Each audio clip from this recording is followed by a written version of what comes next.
Okay, we're going to start. As of today. This is the New York Fire Department Pension Fund Investment Meeting. Today is 6/22/2011.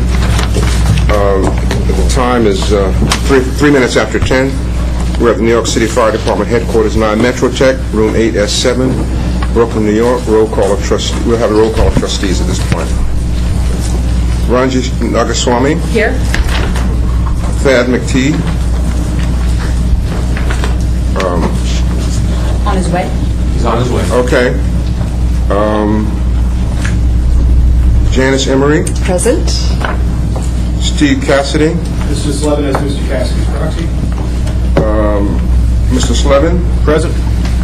Mr. Straub. Present. Mr. Kelly. Present. James McGowan. Present. John Dunn. Present. James Lamanda. Here. Sean O'Connor. Here. We have, I think, 21 votes. We have a quorum. We can start the meeting.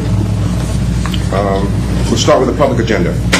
Yes, so what I'd like to suggest we do is we start with the books that were distributed that are in color. We'll start with the economic slides. Because we're doing a quarterly report, we'll then go to March numbers, and then we'll go back to this book, which contains April numbers for an update on that. So if you turn to page 2, you'll see the first of several slides that indicate that the economy is, in fact, slowing down. Part of the issue about the markets declining there, it's obviously very complex. We have economic indicators indicating a slowing of the economy. Unemployment is still high. We'll see that in a moment. We also have issues in Europe as well as the debt ceiling crisis that will hopefully get resolved by the August 2nd deadline. And in addition to that, we have QE2 ending at the end of this month. Having said all that, on page 2, you'll see that GDP did decline to an annualized rate of 2.3%, which, coming out of recession, is not all that high. Capacity utilization on the next page is relatively stable, but the manufacturing index on page 4 did definitely fall off and is showing a decline and is something of a concern. Unemployment claims on page 5 are stuck in a range. It goes up and down depending on the week, but we're still in the low 420s. 427,000 new claims were the results for last week. And the unemployment rate on page 6 is still stubbornly high at 9.1%. This is the May unemployment rate. Consumer sentiment is moderate. The number that you see there at 74 historically is not very robust, but that number has been relatively constant for a number of months. A chart that we have on page 8 is a chart that Larry likes to point to. It's the Architectural Billings Index, and this chart shows a decline over the last several months to below 50. Below 50 indicates a negative outlook.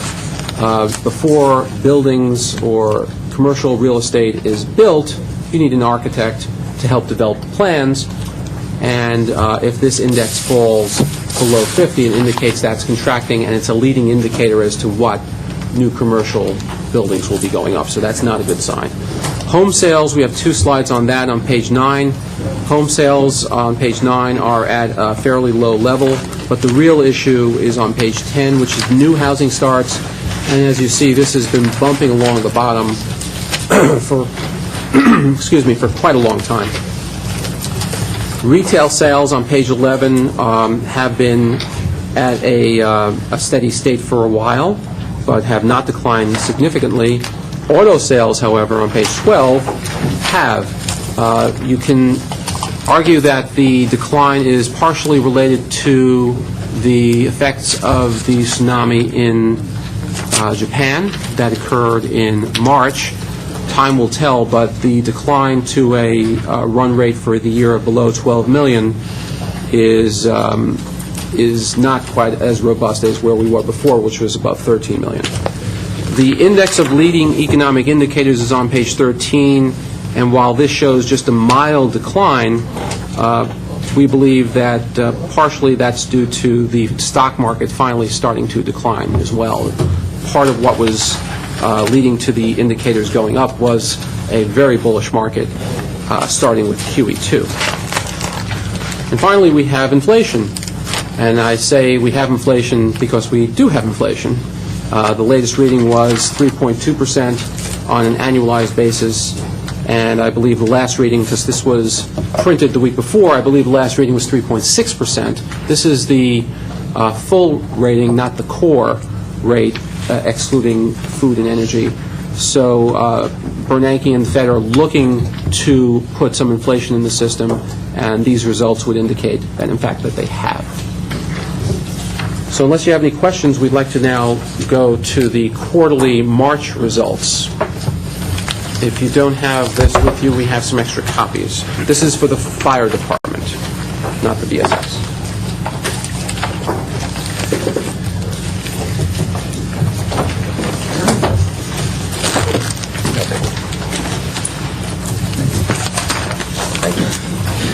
Any extras? Okay.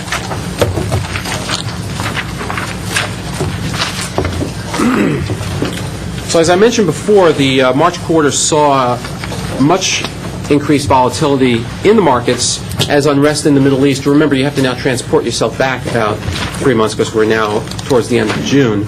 But back in the March quarter, in fact, in the middle of the quarter, the results were down overall for the markets because of the unrest in the Middle East. And then, of course, you had the earthquake in Japan that created uncertainties. But by the end of the quarter, the markets did recover on a relatively healthy clip. The Russell 3000 was up over 6%. Non-U.S. equity was also up, not quite as strong. Developed markets were up over 3%, emerging markets up over 2%. For fixed income, investment grade was up about 0.5%. At that time, 10-year rates and long rates had backed up to about 3.5%. When rates go up, prices of bonds go down. So the government sector declined, but the credit sector did do well. So the overall core plus 5 was positive. High yield was strongly positive at 4% as investors continued to search for yield. Overall, if you turn to page 9, the results were good because the fund earned another 4.79% in the quarter, and that brings the total fiscal year-to-date return to over 21%. And the one-year return to over 15%. I also want to point out the 3-year number, while in relation to the yearly results are not quite as high, but they are now positive. We've seen in prior reports these numbers in the past 3 years, which were including the 3-year returns from 2008, were negative and are now positive at 4.05%. Since we saw March numbers last month, in a few moments we'll go through the April numbers, so we'll go through some of the highlights of some of the charts. The next page is the pie chart and asset allocation. We actually went through this chart last month. We are underweight EFA, overweight emerging markets, and we have some real estate assets to put to work. We're also underweight the Core Plus 5 investment grade program. But in just a moment, we'll go through where we are in April. I want to turn your attention to page 15 that shows how FIRE is ranked versus other large public funds. And in this case, we define large public funds as funds greater than $1 billion. If you look at the column on the left, the 479 is in the 12th percentile. You're the blue dot in the bar, and the numbers on the bottom, the 12th percentile is in parentheses. That means you're in the top quartile. Same thing for the 2-quarter result, and the same thing for the 1-year result. And the result over the last few quarters, the very strong results that you've seen over the last few quarters, has pulled the 1- and 3-year results into or around the top quartile, which is obviously a good place to be. SEMA is here with some information about the equity portfolio, and I'm going to turn it over to her.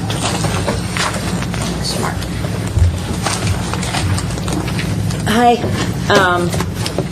So if you turn to page 20 in the book, this is just a picture of your domestic equity allocation for the quarter ending March 31. And I'll just point you to a couple columns.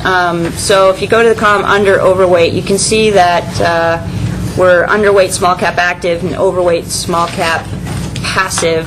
You might remember that we had wanted to issue an RFP for small cap managers, which we're hoping to do this summer, and that will allow us to hire, hopefully, and select some additional strong performing active, small cap active managers, going back to our original U.S. equity reallocation where we wanted to increase small cap active. So we put those dollars into small cap passive for now to get that exposure, but we're looking to hopefully select some small cap managers by the end of this year.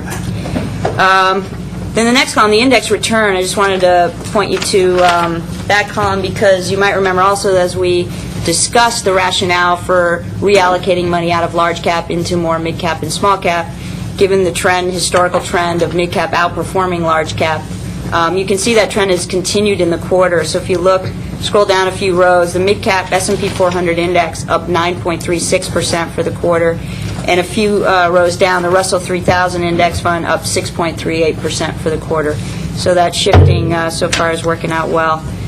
The column, a few to the right, the difference. So basically, our managers are doing okay for us in the quarter. If you turn to page 26, this shows our international equity allocation. You can see that we've been trying to increase our allocation to emerging markets, which is the blue piece of the pie down there. And next, if you just turn to the next page, page 27, this shows our EFA market returns for the quarter, and the yellow bar being the EFA index. So you can see that our managers are actually outperforming a little bit for the quarter relative to the benchmark. If you turn to the next, page 28, this shows our emerging market returns for the quarter, and you can see here we're just slightly trailing behind the emerging markets index. And you also might remember that we have out in the marketplace an emerging market search for new active managers, and a quick update there is that we have been working with the consultants as they narrow down their list, and hopefully we'll be able to come to the boards with selections sometime in the fall. That's it for equities. Now back to Martin, fixed income.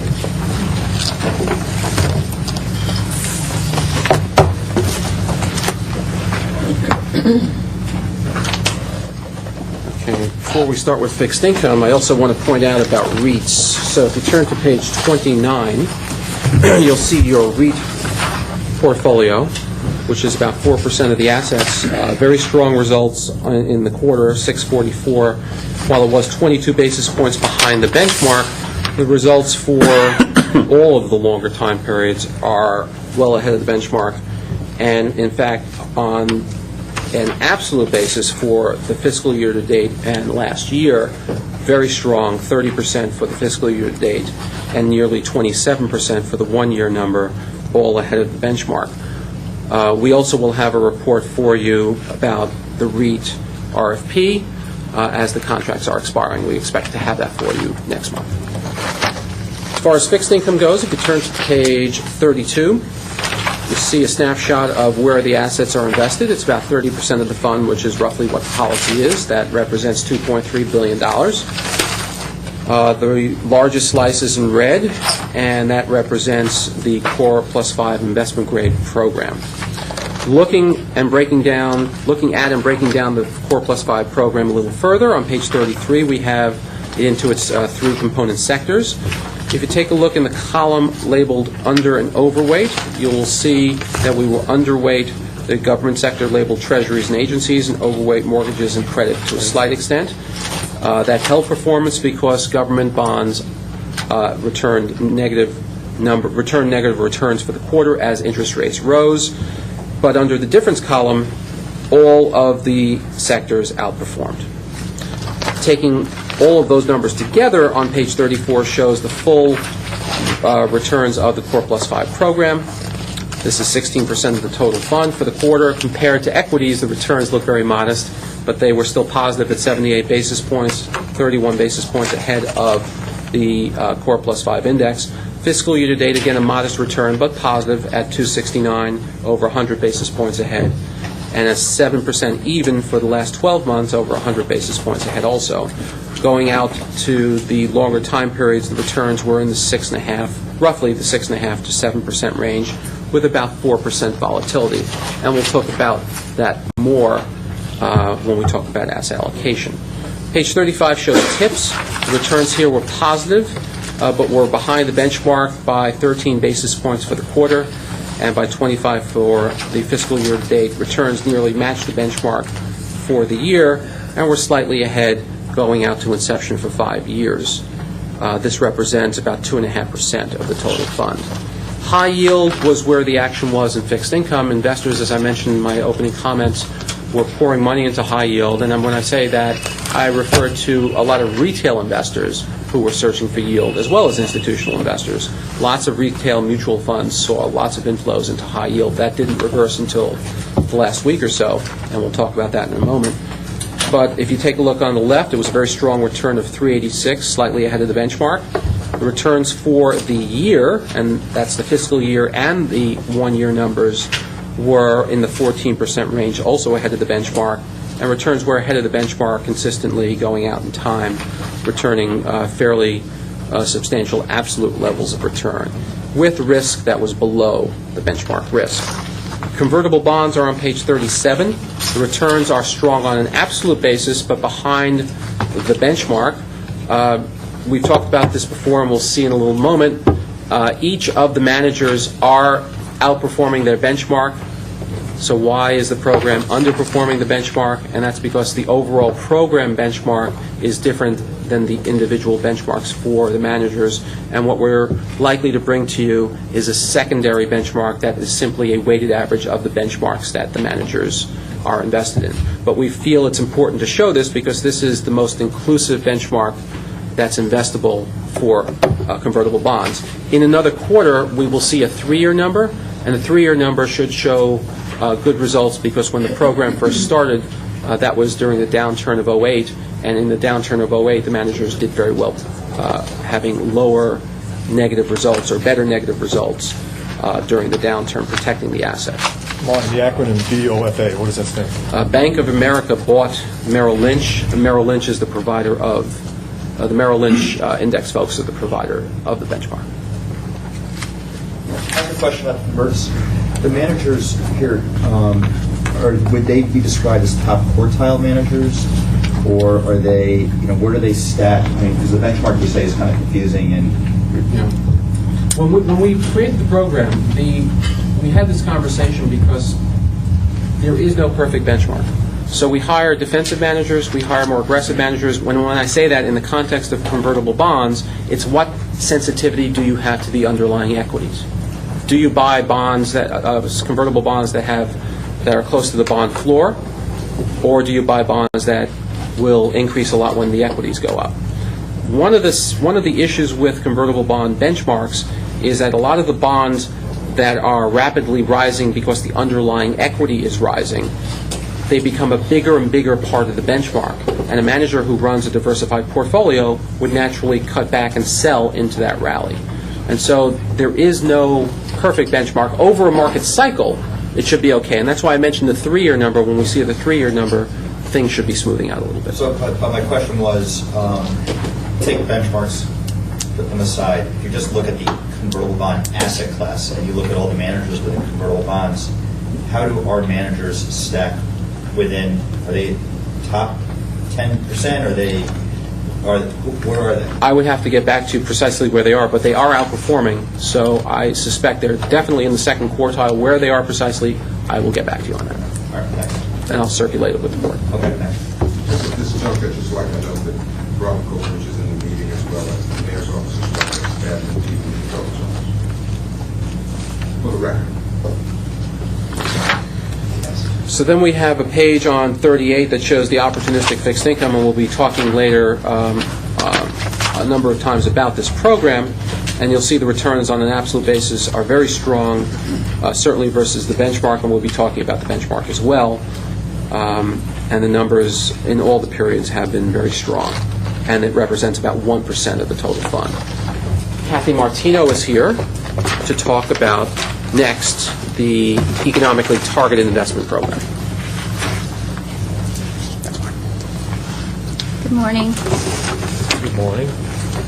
The performance for your economically targeted investment portfolio is shown, net of fees, which are about 39 basis points on an annual basis.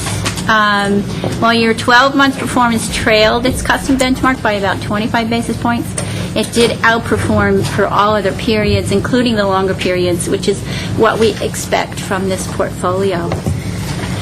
Your collateral benefits report is in the board package on pages 55 to 60. It shows the distribution of investments by manager and borough, and since there are minimal changes from last quarter, I will stop here unless you have any questions. And turn it over to Yvonne. Thank you. Hi, good morning. Good morning. I'm going to be talking about the highlights of the fire real estate portfolio for the fourth quarter of 2010, and that starts on page 64 of the large board book. The fire portfolio delivered a 10.4% return for the quarter, and that's on an after-fee basis, a very strong finish to 2010. Twice the level of performance of the benchmark at 4.7%. The portfolio has a market value of $156 million. We also, and together with some unfunded commitments, results in $284 million. As I mentioned, we had a very strong quarter for 2010. As you recall, we talked earlier in the year about the turnaround in real estate. A little bit slow, gradual, but still nonetheless positive. And we also talked about where those investment dollars were going in terms of the new capital coming into the space for 2010. Early on, we saw a lot of activity in core, and that quickly kind of overheated. And now the opportunities are with the managers with the skill set to kind of renovate and redevelop and restabilize distressed assets from distressed sellers. So that's also what we're seeing in the market today. So two primary themes: core investing and also distressed investing. Fourth quarter is also very important relative to valuations. All of the portfolios across strategies, core and non-core, were evaluated pursuant to FASB 157 at a fair market value basis. There's been third-party looks at this by the auditors and also by appraisers, depending on the valuation policies of the managers. Down below, you'll see how the portfolio has performed over extended periods. A very strong finish for 2010, some strong near-term performance, however, some underperformance for extended periods. But I would say, I would remind you all that an allocation to real estate was increased from 3% to 5%. So whereas in the earlier periods you only had 4 investments, today there's about 30 funds reporting in very strongly. So as we kind of move on to page 66, just giving you a snapshot of the portfolio construction in terms of policy versus where we actually are. So in terms of policy, there's a 5% allocation to real estate, and as of the fourth quarter, that represented a potential real estate program size of $375 million. In terms of policy, we kind of set forth some ranges in terms of activity for core strategies of between 40 and 60%, and likewise for non-core strategies, also 40 through 60%. But where are we today? We talked about the portfolio being on a funded and committed basis, $284 million. And on that basis, the portfolio is 43% core and 57% non-core. That non-core portion that I talked about also includes the emerging managers. So we are in compliance with our IPS relative to our style diversification. We are also 2% invested at this point and about 4% committed. There has been investment activity, as I noted earlier, and for the quarter down below, there's been capital calls for the quarter, 24 such capital calls that the system has funded to its managers, and in return, the managers sent back about close to $1.5 million in distributions.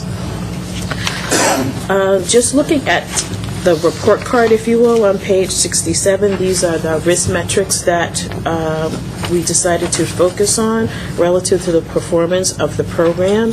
We talked about the underperformance that we see in the longer terms, and hopefully that will turn about with the increased number of managers that we now have. In terms of portfolio composition, we are in compliance relative to core and non-core, and we're a little bit out of policy with respect to the loan-to-value ratio, which is about 56%. Our IPS says about 50% is appropriate, and given the downturn that we've just been through and the fact that the underlying cause, in fact, was credit crisis, the more leverage you had, the more amplified the issues became. So we see that that is going to also be moderating as we move forward and come closer to policy at 50%. In terms of manager exposure, we have no significant overweights to managers in the portfolio, so we are in compliance in that regard. Anyone have any questions? Our target is 5%, and we're currently funded at 2.1%. So when is the rest of that money going to get invested? Well, later on today, we're going to be talking about some specifics as to how that will be paced and when we will meet that. But yeah. Okay. Definitely on top of that. You have a question? Thanks. Barry will continue for private equity.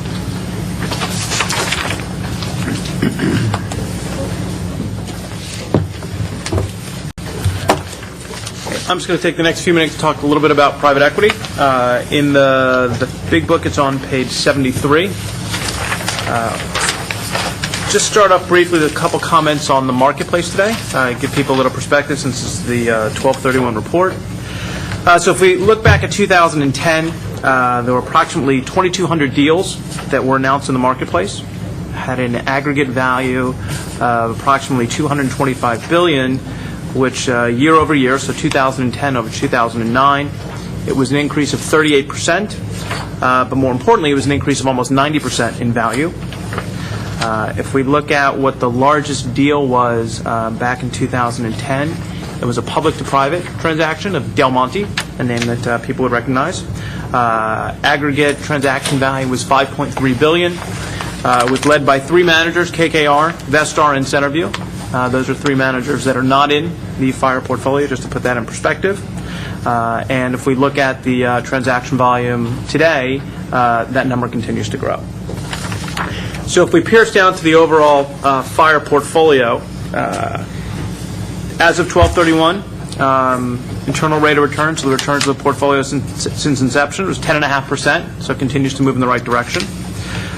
Just by way of reference, the pacing plan for 2010 was to put between $100 and $150 million into the asset class. And the overall allocation to private equity today is 6.1%, which is slightly above the 5% target.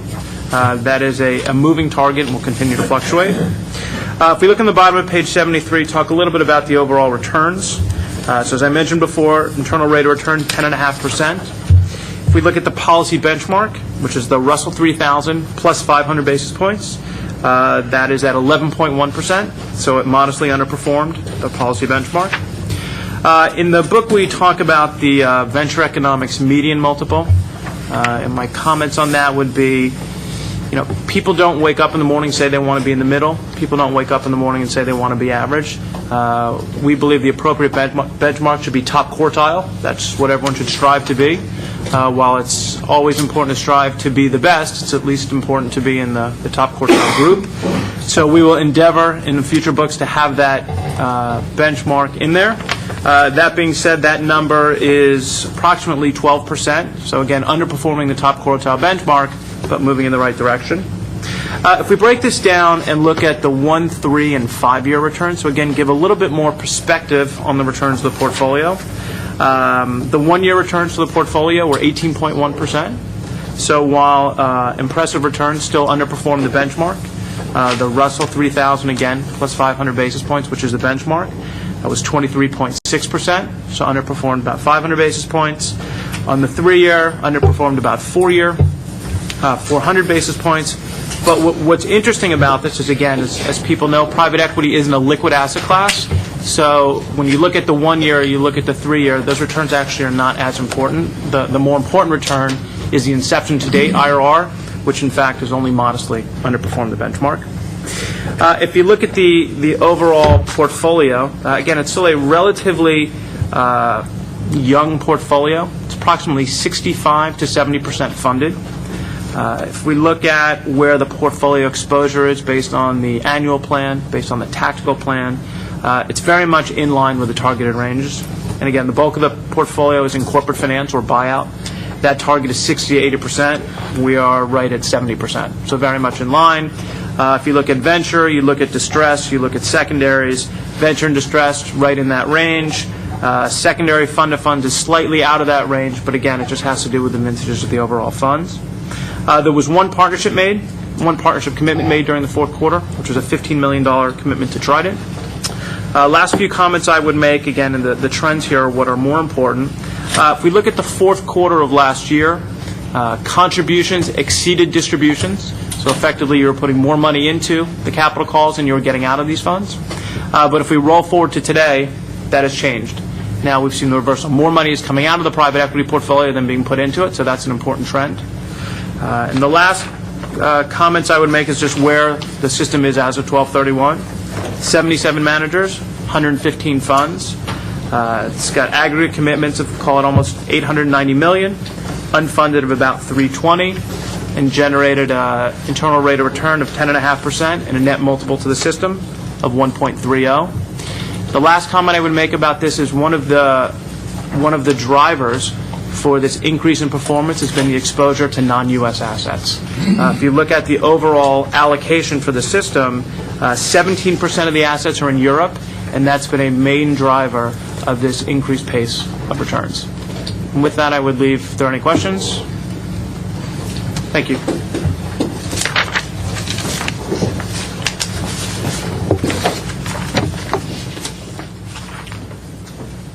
So we're going to go back to the book with the color charts and discuss April, unless you have any questions on March.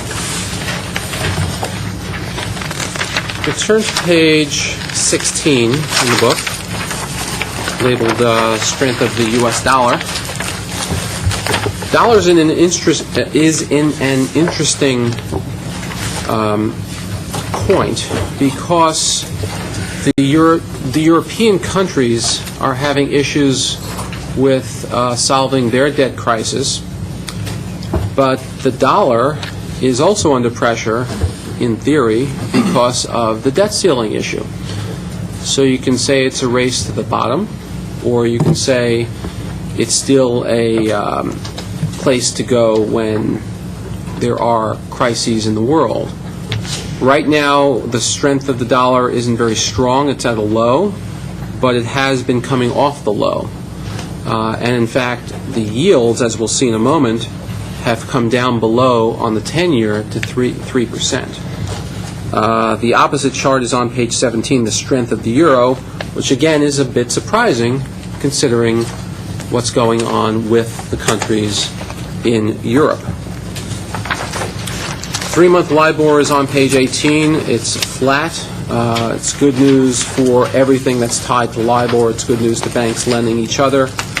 It's bad news for savers, but it's good news for the financial system. The volatility index is on page 19, and one of the issues about this chart is the scale. We show it back going 5 years, and because of the spike 2008, where it spiked up to 80, the volatility spiked up to 80, you don't really get to see on the right side of the chart the fact that the volatility index is in fact creeping up. It was in the 15% range, and now it's in the 18 to 19% range. It doesn't sound like a lot. It is in fact almost a 20% move as an increase in volatility. We would expect going forward volatility to spike up even more.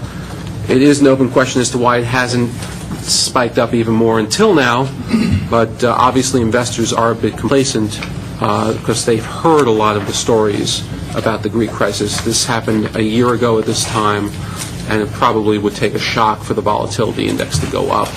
But it has been creeping up. It's just difficult to see on this chart because of the scale. An important chart is on 20, and that's the yield curve. The white line shows where we are the last time we took a snapshot of this, and you see at the short end of the curve, the rates are actually below where rates were at the end of 08.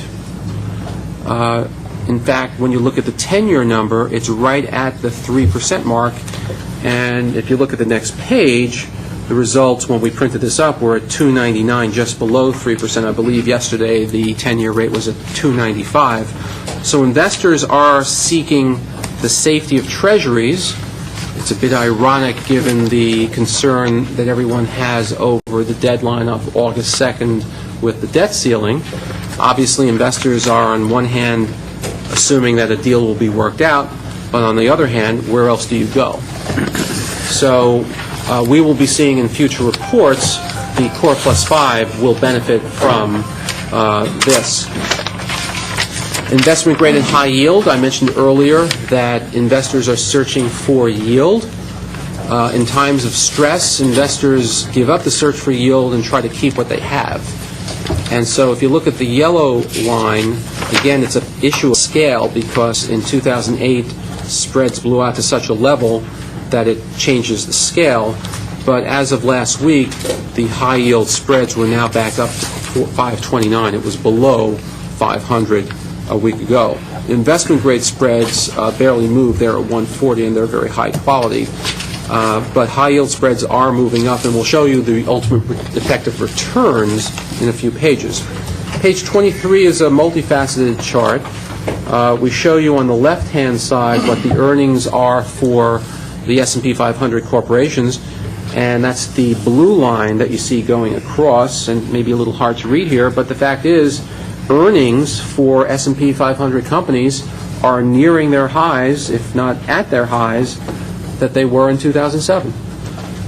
However, the PE, which is the right-hand side set of numbers, is at 14.52, which is historically a reasonably priced PE. You can go back and forth as to what the PE should be going forward, but historically this is not an expensive PE.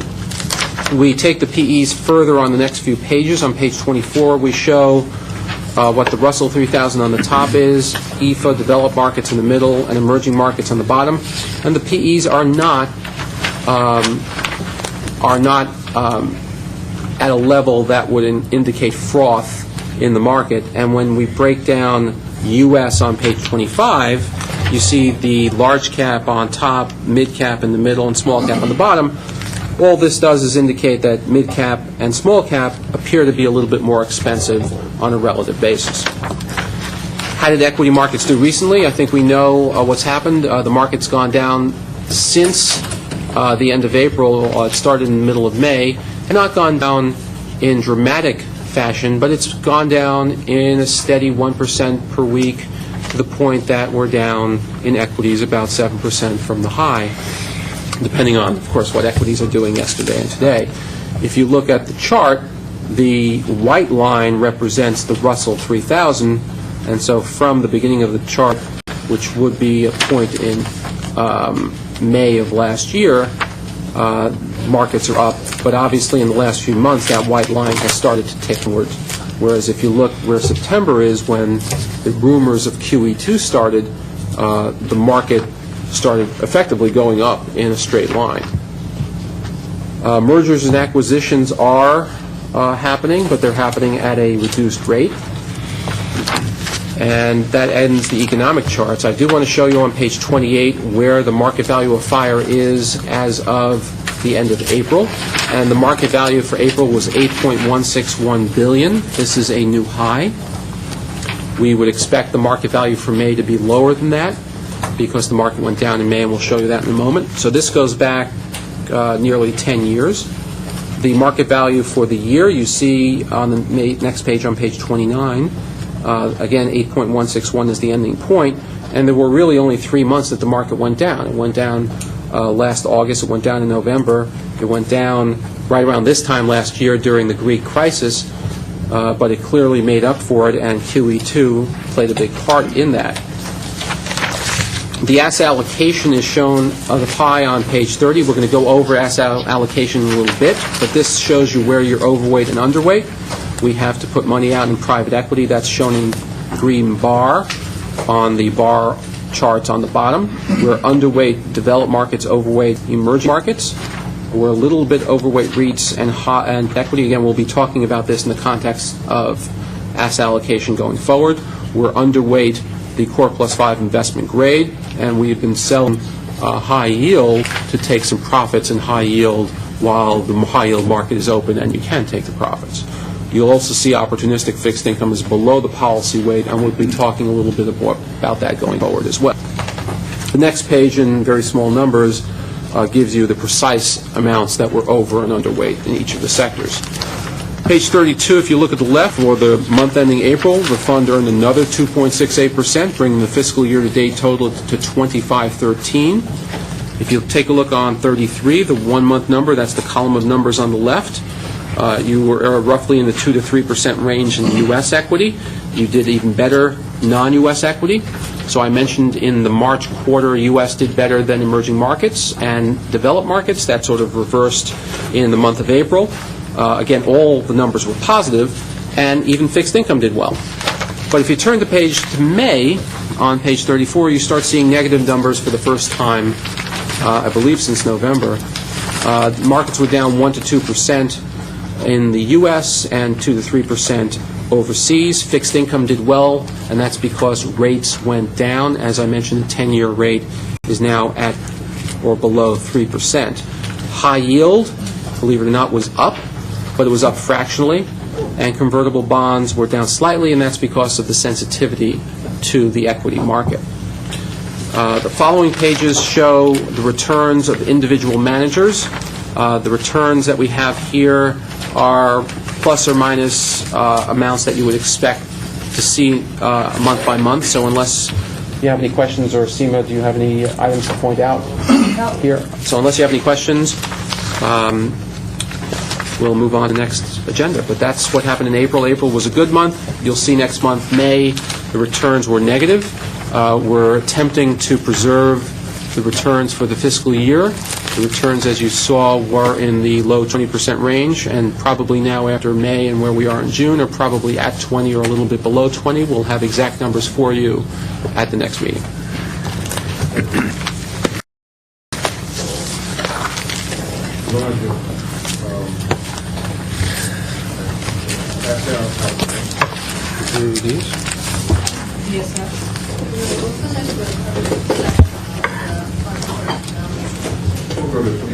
Okay.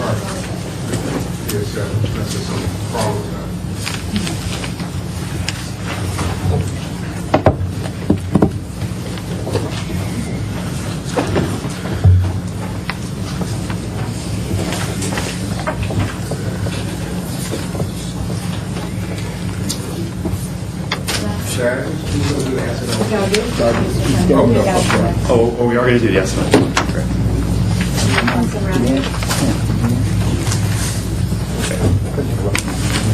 I did have, I apologize for being late.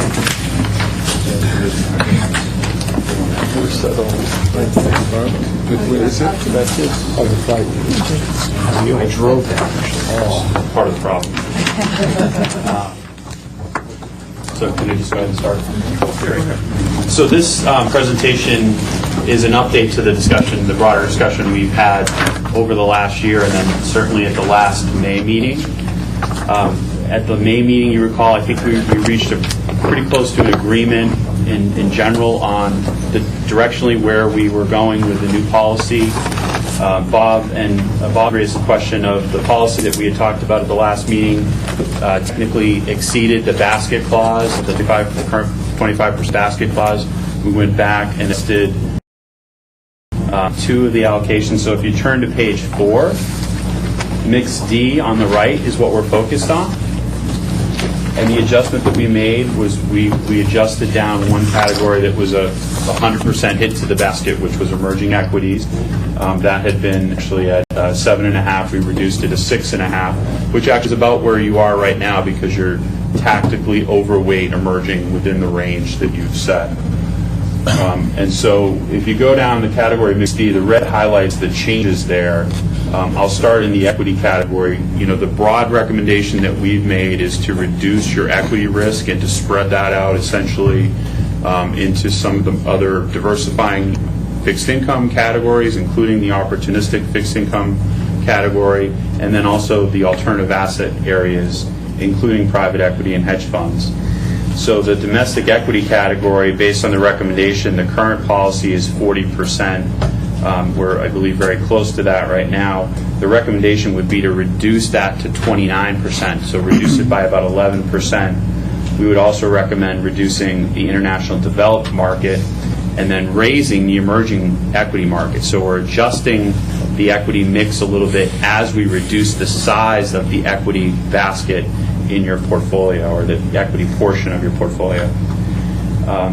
Moving down the page, we actually adjusted the core plus 5 up by 50 basis points, or 0.5%. The high yield was adjusted down by 1.5%, and that is in part because it ties a little bit with the opportunistic fixed income category. As Larry has pointed out a couple of times over the last year or so, the high yield market has continued to do very well and has gotten relatively rich compared to some of the other categories. And so we're recommending reducing that and essentially shifting that focus to the opportunistic fixed income portfolio, which would go from being a 1.5% target really within your fixed income category to having really a separate allocation of 5% that you would build out over time. And we heard from Fortress and Apollo at the last meeting, and it would be two of the managers that would be core position for you. They're very broad credit shops, and they can kind of go anywhere in the opportunistic fixed income space. So they would complement the exposure you already have with PIMCO, All Asset, and Torchlight. Lastly, in the fixed income category, we recommend that you increase the policy target to TIP from 3% to work to enhance your inflation protection on the margin. And then lastly, in the alternative asset space, the private equity target, raising that from 5 to 7%. Your private equity portfolio has done very well over time. You know, we believe that you should move forward in raising that as a portion of your portfolio. And then hedge fund allocation, setting a dedicated target to 5%. Now, along the bottom, what does that do to the expected return and risk based on NEPC's 5 to 7 year assumptions? And you can see that based on the current policy, we expect a return of 6.9%, which is below your actuarial target assumed rate of return. We'll talk about that a little bit more in a second, but we do have the 30-year numbers in the appendix, and I'll refer to those as well. The expected risk or volatility is 12.8% for the current portfolio. And then within the basket, you've got only about 16.5% of that basket used. So you've got some room, and that's what we've had a lot of discussions about. So the recommended mix D would move you to a portfolio that has a very similar expected return, marginally higher, 7.1%, but lower the volatility by about a full percentage point.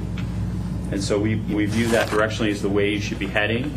We've obviously had discussions about what the portfolio would look like if we had the basket altered or expanded. and that is what we've covered on the next page. But what we're asking you to vote on today is Mix D. One other category that's important to cover, we've added as one other measure of risk what we call the chance of loss or the probability of a loss. And it's really just based on the inputs that we have of risk and return, correlation, and how the distribution of the expected return would play out, so that we express it as a chance of loss in 1 year of 10%. And so based on the current policy portfolio versus the rest, we would see an expected decrease in that risk of a 10% loss in any given year. But it's still at a 7% level, down from 9%. And I think as we move forward with asset allocations on a more regular, asset allocation discussions on a more regular basis, we'll talk more about this concept of chance of loss or drawdown risk as we look at kind of other ways to measure risks, versus when we're considering other portfolios and when we're looking at different economic scenarios, how they may impact your fund. So if the trustees vote in favor of Mix D, what's the timing you expect? Let's say, emerging goes from, within equities, from 4% up to 6.5%. Emerging markets are potentially very volatile. How do you expect to sort of be careful as to how we time our entry or time our increase in the emerging markets? Or do you want to just kind of do that all at once and just sort of have that mix as soon as possible? Well, I think you're already there with the emerging markets because you're already up over 6% tactically. In general, I think when you approve a policy, you're making a long-term decision about the direction you want your portfolio to go, and then it would really be up to staff and with input from the consultant, from the board, on how quickly the implementation goes. In private equity, for example, how's changing the target from 5 to 7 impact the work we're doing? That communicates to PCG and the private equity staff, BAM, that the pacing model can get adjusted, that some of the commitments that you made, back 2 or 3 years that were $5 and $7 million can be, $8, $10, $12 million or higher, depending on how, so shifting number of managers and the concentration there. So that work happens incrementally. The real relief, whereas the hedge fund work has already begun, and so presumably we'll be funding the account with Permal, in the next several months, and then obviously working forward with the dedicated direct hedge fund program. So I think it's, answer your question, Rob, it's going to be incremental. It'll take time to get there. My hope is that with a lot of the liquid categories, we can move the equity exposure down as we are filling up these other categories. But certainly there's an art to it. There are 2 other elements that we need to review as a board before we can actually make these changes. One of them is to rethink the ranges of rebalancing, because we have now shifted, for example, the developed equities from 53 to 39%. That's a huge shift. And so whatever the rebalancing range was around 53 is not necessarily the rebalancing range around 39. So I have asked Doug and also BAM for work, and I hope in the next meeting, just around that, which is how should we think about our rebalancing ranges, so that's our signal as a board in terms of how much risk we're willing to take around the policy portfolio, to BAM to manage within then their discretion what the allocation should be. The second issue is, because Doug is exactly right, that we are shifting illiquids up quite significantly in terms of a lot of the allocation is going into hedge funds and opportunistic, and that will take somewhere between 12 to 24 months to invest. A huge issue for me, which really gets me upset about real estate today, is that our parking place for cash equities. And that's been great as long as equities have been on this huge bull run. But real estate is not highly correlated with equities over time. So to park it in equities is taking a lot more risk than what we want in our portfolio when we have that 5% allocation to real estate. And same thing with opportunistic and hedge funds, where we're deliberately doing this to reduce equity risk, so we just must be very careful not to park the cash in equities, because we could be overweight equities just between opportunistic hedge funds and real estate by 13%, based on the current policy. And what we're trying to do is actually reduce that risk by 13%. So I have asked Doug and BAM, and hopefully we'll, certainly on the cash issue, we need to think very quickly. I think for now, Martin and Seema, BAM is managing this, and Thad, when we've reduced equities, we've just moved into cash. So we're no longer, there is this tactical shift within BAM, but it's a policy issue for us as a board about where to park cash while we're waiting for the illiquids to get invested over the next couple of years. So you're going to make a motion to be taken today? Motion should be taken today. We should get this done. I think what you're saying is, correct me if I'm wrong, that in terms of the good work that Dave has done and Doug has done, that we accept motion D, and that the to be continues are the rebalancing ranges and the cash policy. Correct. Just ask a question. We're increasing emerging markets, opportunistic fixed income, and hedge funds. I mean, big percentages, from 4% to 6.5%, from 1% to 5%, and from 0 to 5%. How does our risk go down a full percentage point? Because, John, part of the proposition of reducing risk is even when you add so-called riskier categories like emerging markets, which is one of the highest risk or volatility categories in itself, it is how much it has dissimilar or similar characteristics to the other categories. The hedge fund category, while a lot of the press and the media believe it is higher risk, and it involves high risk in terms of transparency, in the measure of risk that we're focused on here, volatility, it actually has less volatility than equities, which is the primary place that we're pulling the assets from a policy standpoint to make these new allocations.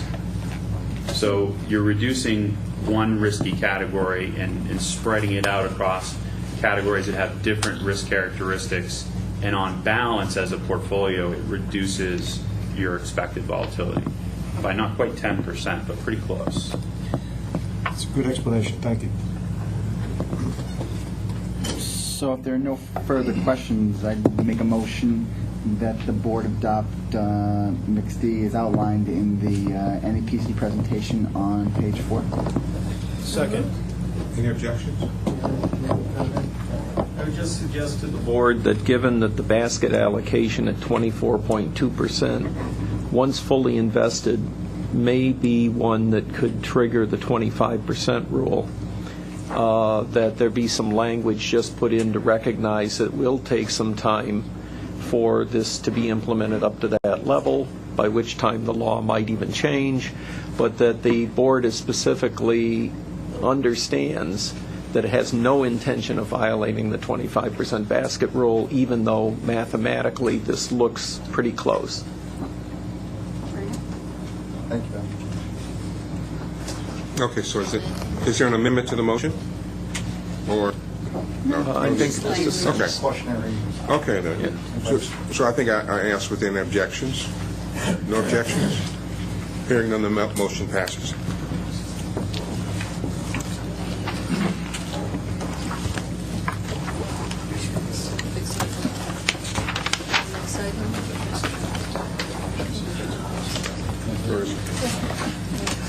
Fixed income? Yes. Just a moment, my colleague Adi is...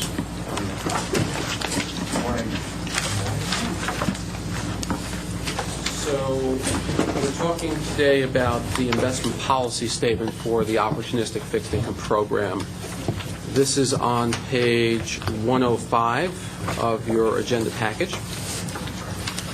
And I want to draw your attention to a few items within the investment policy statement. First of all, on the very first page, which is, again, page 105, the third paragraph towards the bottom, we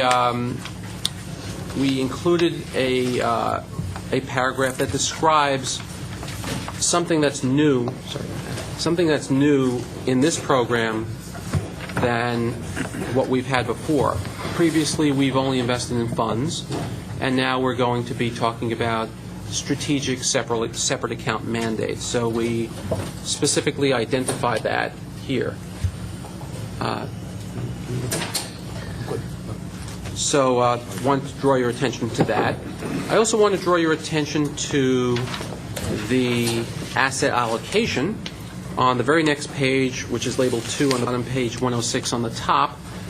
And of course, it's very timely, but since we just increased the allocation for the program, the asset allocation here notes that presently we're at about a 1% weight, but the policy will go up to 5%, and we expect that to happen over time. Also want to draw your attention to the benchmark, which is on page 108 on the top, or page 4 on the bottom. And the benchmark for the program is 10% net, and we have a secondary benchmark, which is a global high-yield benchmark plus a premium of 3%. We will be bringing investments to the board that will have expected returns in excess of 10% as well as below. But as you saw from the quarterly report, while the returns were very high, it seemed to be very different from the returns of the benchmark, and that's because the benchmark that we had prior to this was the investment grade Core Plus 5 plus a premium of 200 basis points. So the risk and return characteristics of the investment grade program will differ substantially from what we would expect here, and so that's why we selected this as a secondary benchmark. In addition, the benchmark itself, in case you're wondering why this benchmark, why not the current benchmark that we have in the program, an important element of what we're going to be investing in this program includes securities that we don't presently have in the program. We'll go through that in a moment as well. But there will be a lot of securities that are in default, that are restructuring. A traditional high-yield benchmark, including the benchmark for your current high-yield programs, when a security goes into default, that security is removed from the benchmark. We were looking for a benchmark that included the securities even after they defaulted, and we were also looking for a benchmark that included securities that were just U.S.-centric. We're looking for the board to adopt this investment policy statement, so we'd be very happy to take any questions. We had an investment meeting at NICERS yesterday, and there were some very good clarifying changes. Didn't change the meaning of the policy at all, but really good clarification with regard to role of consultants and some other things. Can we possibly see a version of those? We certainly can. We can adopt this, and what we did at NICERS was this was the very document that we presented at NICERS. There's no difference in the document, and there were some questions as to just some clarifications on some items, and we'd be happy to circulate to the board those items so we can, if the board wishes, the board can adopt the IPS pending review of those small changes, and we will circulate that as soon as possible. Which, Martin, what you're suggesting is exactly the action that NICERS took yesterday, correct? To adopt this, but get a red line version, and people can then let you know there's some issues. But there were just clarifications which all helped. Right. There were nothing that the board that we talked about yesterday at NICERS was dramatically changing this. They were simply clarifications on a few items, and we'd be happy to share that with you. Do you remember which items? I can't remember what we did yesterday. Because we have various Right. consultants. So the question was, who? Because remember when we brought, we're in public session now, so when we talk about certain investments, I want to be careful what we talk about in public session. But when we brought certain investments to you, sometimes it's one consultant, sometimes we bring another consultant, but we want to make sure that NEPC overall is responsible for how it fits in the overall asset allocation. That someone, NEPC, would be working with us on manager developments that occur with what goes on. There might have been another item. Again, it was not a major item. It slips my mind. Clarification that we're merely receiving information from our managers, but we're doing independent analysis. And Correct. we clarified some language. Correct. On that. Right. Around risk metrics. Risk metrics and things Right. like that. So they're just. So you want a motion to adopt the investment policy strategy Statement. as amended by the NICERS meeting yesterday? Is that covered? Yes, and we will circulate that to you very soon. Make a motion. Make a motion to adopt the investment policy statement, opportunistic fixed income, as amended by the NICERS meeting yesterday. Second. Is there a second? Okay, is there objections? Hearing no objections, the motion passes. I'd also like at this juncture to note that Larry Schloss is now in attendance at the meeting. Public session. Pardon? We need a motion to move on. We finished all the items in terms of public session. You got something else? No, that's the VSF, so we need to move on. Okay, so we need a motion to move out of the public session of this meeting and move into the firefighter variable supplement fund. Second. Any objections? Hearing none, the motion passes. So, we're on the public...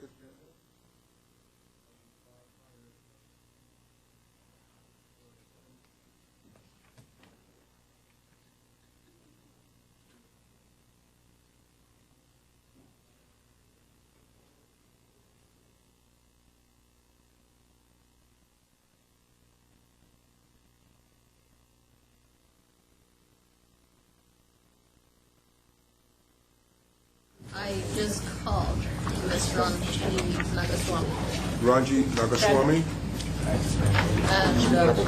Mr. Larry Schloss. Present. Mr. James Levin. Present. Mr. Robert Straub. Present. We have the full votes and quorum. We can start the meeting. Start with performance review, Marty. Sure. So if you turn to page 3, we show the total performance results for the quarter ending March. The results were very good. The fund was valued at $448 million as of March 31st. The returns were 4.61% ahead of the policy benchmark. Returns were very strong on an absolute and relative basis for the fiscal year, returning over 23%, and that was 31% ahead of the benchmark. And for the one-year number of 1526 was over 100 basis points ahead. And as you see, going across the longer time periods, the results were well ahead of the benchmark during the periods that we had the benchmark. The following page, on page 4, shows the asset allocation. While the bar charts on the bottom look like they are well above or well below, you need to be careful of the scale. The scale only goes to plus or minus 2%. So we were very close to the policy weights. We were overweight U.S. equity. We were underweight developed markets, slightly overweight emerging markets, and underweight domestic fixed income and high yield. Very similar to how we are overweight and underweight in the overall fund. The big difference here is that we do not have any private market securities because of liquidity needs for the fund. If you turn to page 10, we go through the U.S. equity, the total equity allocation, which was 72% of the fund. The vast majority, shown in green in the pie chart, would be U.S. equity. U.S. equity itself is shown on page 11. It is the single largest exposure in this fund. It's 52% of the fund. And the entire U.S. equity allocation is passively managed versus the Russell 3000. And as expected, it tracked very closely on a risk and return basis within actually plus or minus 1 basis point for the quarter and for the year. On an absolute basis, the returns were very strong, over 6% for the quarter and over 32% for the fiscal year to date. Non-U.S. equity, there is a manager, Thornburg. It's actively managed. It's 12% of the total portfolio. And here, too, the return is strong on an absolute and relative basis. And because it was actively managed, the outperformance was significant, over 100 basis points for the quarter, returning 4.46%, and nearly 250 basis points outperformance, returning over 30% for the fiscal year to date. Emerging markets, State Street managers, and this is 4% of the portfolio. The returns, again, this is a scale issue. The returns for the quarter were only 2.2%. I say it only because for the fiscal year to date, the returns were nearly 31%. In each case, they were well ahead of the policy benchmark. The Firefighters VSF has a REIT portfolio. That's on page 14. Morgan Stanley manages that. They were slightly behind the benchmark, but returned a very strong 6.47%.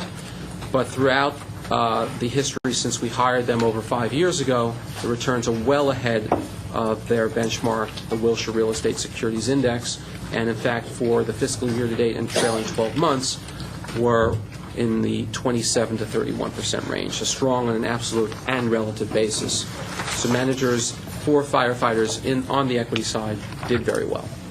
For fixed income on page 16, 28% of the assets are invested in fixed income. The vast majority, is shown in green, is the Core Plus 5. We break down the Core Plus 5 on the next page. Similar to the Fire Fund, we're underweight treasuries, overweight credit sectors, and in fact, each of the three sectors outperformed. That's shown in the difference section. Taking it all together on page 18, 18% of the fund is invested in this sector of the market, and the returns were 1.04%, modest compared to equity returns, but still positive and ahead of the benchmark. Fiscal year to date, the returns were also modest, but well ahead of the benchmark by over 100 basis points. And the same story for 12 months, except the returns are over 7%. TIPS returns were positive, but behind the benchmark. The negative performance behind the benchmark was 36 basis points for the quarter and 51 for the fiscal year to date, but the returns were positive on an absolute basis. And finally, we have enhanced yield, or high yield. Sykes is the manager here, and the returns were strong on an absolute and relative basis, 4.22% for the quarter and over 15% for the fiscal year to date. And when you go out to 10 years, when we started the high yield program, the performance has beaten the benchmark with a lower standard deviation or risk. That's our performance review, unless you have any questions. So we've just gone through an asset allocation for the retirement funds. What about any thoughts on even within the public equity buckets, shifting things around here? Yeah. Shifting Yeah, allocation. allocation. Right, so we can talk about that. One of the issues that we would want to consider is the need for liquidity. There's Sure. significant need for liquidity, and that's why we have the allocations the way they are. We can obviously talk about moving more to non-U.S. equity where we have commingled vehicles, so it's, while it may have less liquidity, but because of the commingled vehicle structure, we do have liquidity available to us. But we feel very comfortable with the allocation that we have now, just because of the liquidity needs of the fund. So I think it might be instructive to just go over just the next 5 years and what the liquidity needs are so that we make sure that the 30% in fixed income takes care of it. If we need to move that up and shift the equity risk, because in a way what we've done in the other plans is actually reduce equity risk. So Right. that would be very much in keeping with helping with liquidity. What we can do is we can work with the actuaries office, and we'll be in contact with Bob North about that. I don't see big shifts either, I would agree, but in the spirit of what we just agreed to. Okay. Any other questions? So we need a Motion to adjourn the firefighters VSF? and start the fire officers VSF. We have some extra copies here for the fire officers. Second. You have a second? Yeah. Any objections? Hearing none, motion carries. We're now in the fire officers VSF. Roll call of trustees. Ms. Ranji Nagaswamy. Present. Mr. Larry Schloss. Here. Mr. James McGowan. Here. Mr. John Dunn. Here. We have a quorum. Closed. We can start the meeting. So if we turn to page 3 of the fire officers' quarterly report, you'll see that as of March 31st, the fund was valued at $280 million. And similar to the firefighters VSF, the returns were quite strong on an absolute and relative basis. The return was 4.7% for the quarter And for the fiscal year to date, a very strong 23.45. That's over 60 basis points ahead of the benchmark. And for the trailing 12 months, 14.99. That's 77 basis points. If you see going across, since we have the numbers here going back 15 years, the results were also consistent with what you saw in the overall fire portfolio. The asset allocation is similar to the firefighters VSF on page 4. You see it. Again, it's a scale issue. It looks like it's a lot over and underweight, but the scale only goes to 2%, or in this case 3%. And the biggest overweight is to U.S. equity at 2%, and the biggest underweight is to the domestic fix, which is the Core Plus 5 at minus 1.4%. What's on page 4, what's that black bar, 0.04%? That's it should be brown. It just doesn't come, because it's so small, it doesn't come out. That's the emerging market weight. Emerging markets is 4.04%, and the policy is 4%. So it's just slightly above the policy. The color doesn't come out because of the size of the bar.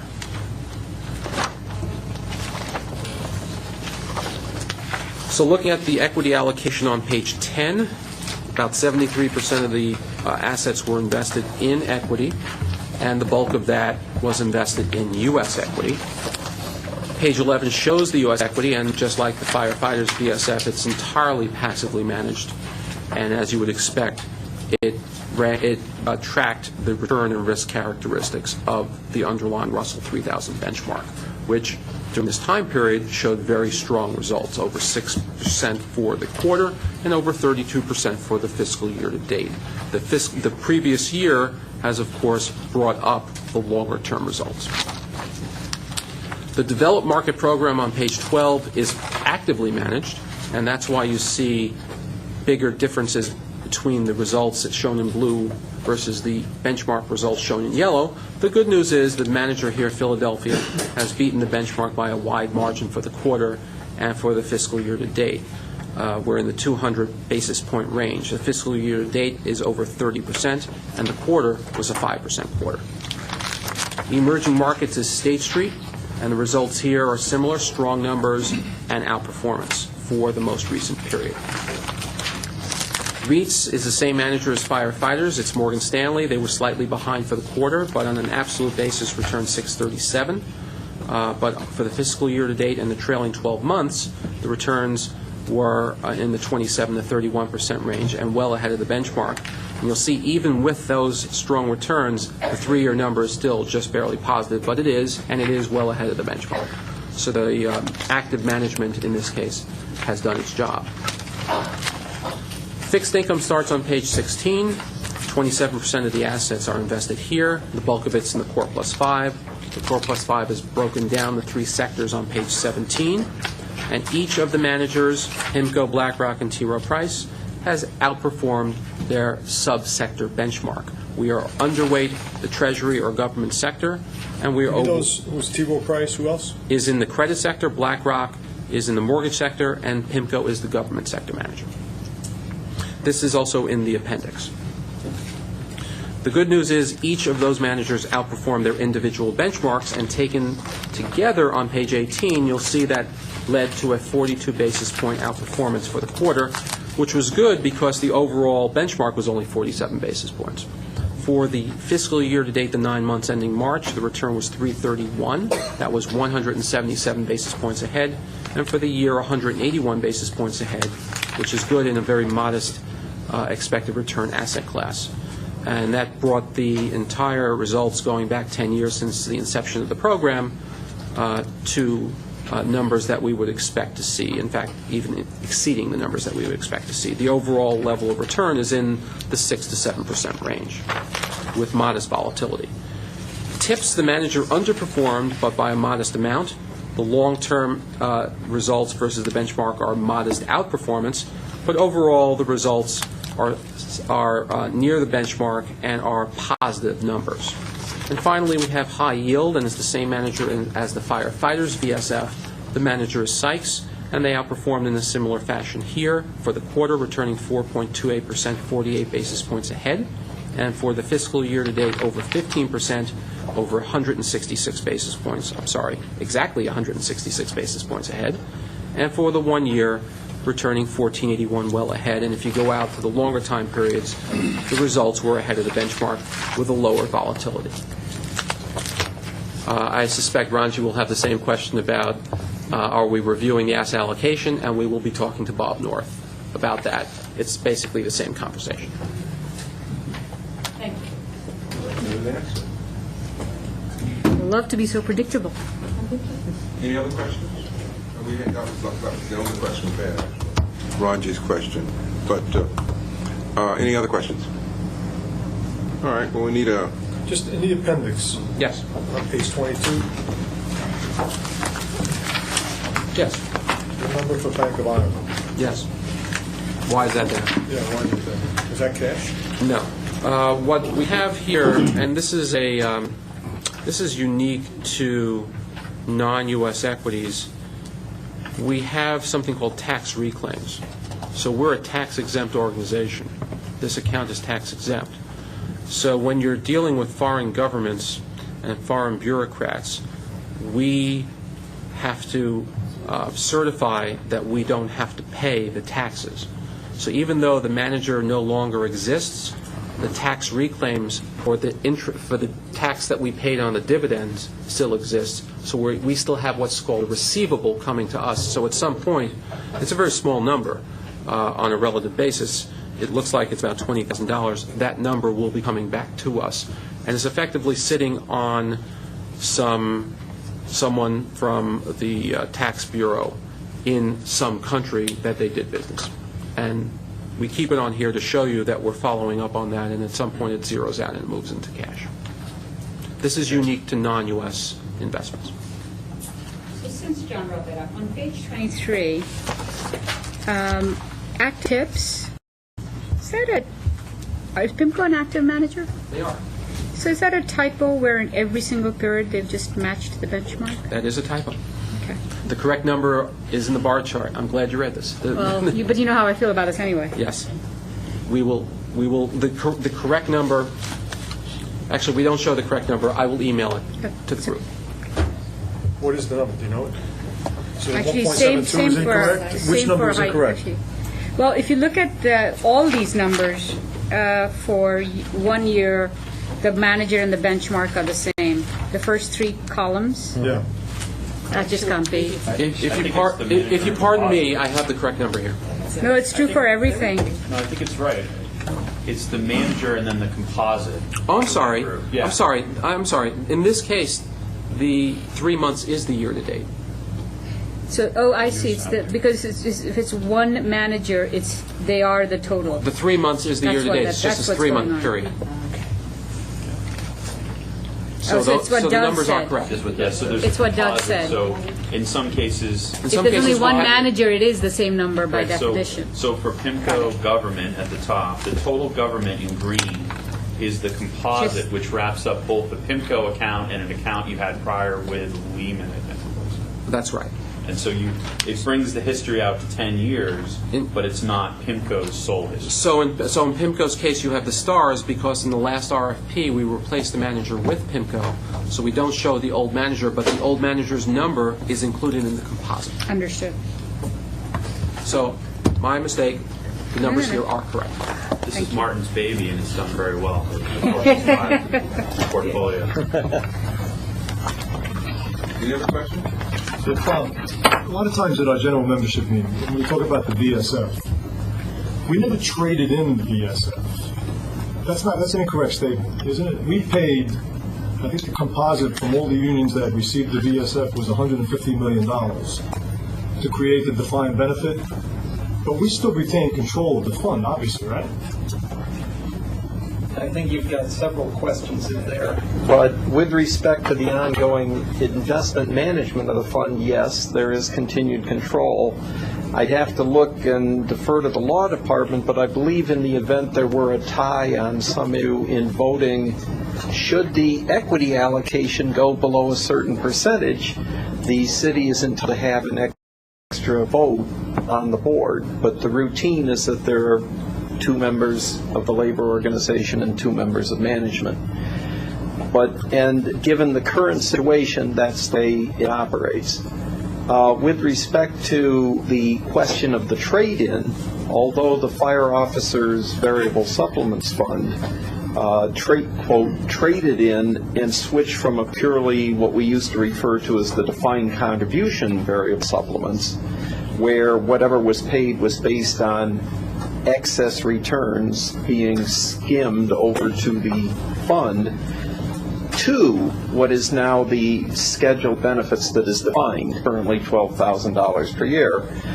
Fire officers was the last to do it in, I think it was 1992 or 3, and in that way, it is like all of the other VSFs for housing and transit and city police and firefighters. So there were two items there. One is your trade-in, you have a defined benefit schedule. You aren't dependent on the investment returns of the main fund to get transfers to the VSF and the performance of the fund to get something. On the other hand, once it gets here to the VSF, you have control over the assets in terms of how they're invested. Going forward, one of the things I will be looking at in recommending new assumptions and methods, and it partly came up with the discussion between Ranji and Martin, is although in fire it is not as much of an issue, because there have been no skims since the mid-1990s. In some cases, the variable supplement funds are running relatively low on assets compared to their annual benefit payouts. And there become questions then as to exactly how one might finance, whether it's appropriate to have the payments come directly from the city treasury, or whether something might be done similar to what's been done with the housing and transit police, which is that to the extent if the money in the variable supplement fund were to run out, after having the actuary having tried to pre-fund it in the main fund, whether to actually have the money transferred from the main fund over to the VSF. And in fact, it's likely you'll see me recommending that, even though for your funds, I don't believe that will be an issue. This is going to be a very big and complex discussion. And with respect to the asset allocation part of it, one of the biggest questions that will arise for anybody who is about to, in a sense, run out of assets in the variable supplements fund or run down the existing assets is whether, other than the last payment, you want liquidity. Do you want to treat the asset allocation of the individual variable supplements as kind of an extension of the allocation of the main funds, which has historically been done, keeping the same risk-return profiles, but worrying about the liquidity to make sure that we can, in fact, pay the benefits each December as they come due? And that will become one of the many complex issues that gets involved in this discussion, and it's coming time for one of those discussions, although it is less of a serious, let's say it's not as time demanding here at the fire variable supplements funds as it will be at your sister police funds. I also want to add that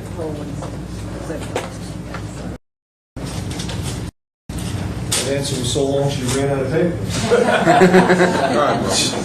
What else is there with my comment?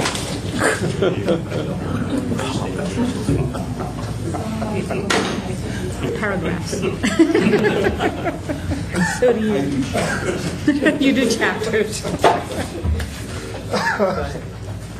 Okay, so while yes, this did come up at one of your sister funds, one of the issues with using fire officers, John, as an example, the size of the account becomes an issue. So, for instance, Sykes is your only high manager at, I believe, a 5% weight, but it's only a $14 million account. And so at a certain level, being a separate account doesn't work if you're going to own the same securities that you want to own in your other portfolio, because you end up owning odd lots that are more expensive to trade, because you'll and we can in theory pool them, but some of the securities aren't the same from one to the other because of the cash flows that we've had in the past. And so you end up with potentially some accounts that have assets that are below an optimal level for a separate account. So you're going to talk to Ranji about asset allocation, correct? Yeah. And the actuary's office? Right. We don't expect to have any major changes because of the liquidity Yeah, I needs of the think fund. here the goal is to maximize returns, but very cognizant of the cash flows, which is different in terms of the approach that we've taken, the big plan.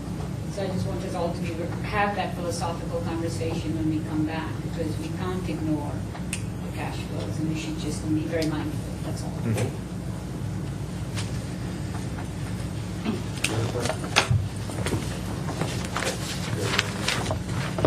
Motion to move out of this public session, that is the fire officer's variable supplement meeting, and a motion to resume the fire department's pension fund meeting. Motion to move out of the fire office's VSF into the regular meeting. Second? Any objections? Hearing none, the motion carries. I think we need a roll call of trustees. Roll call of trustees remain.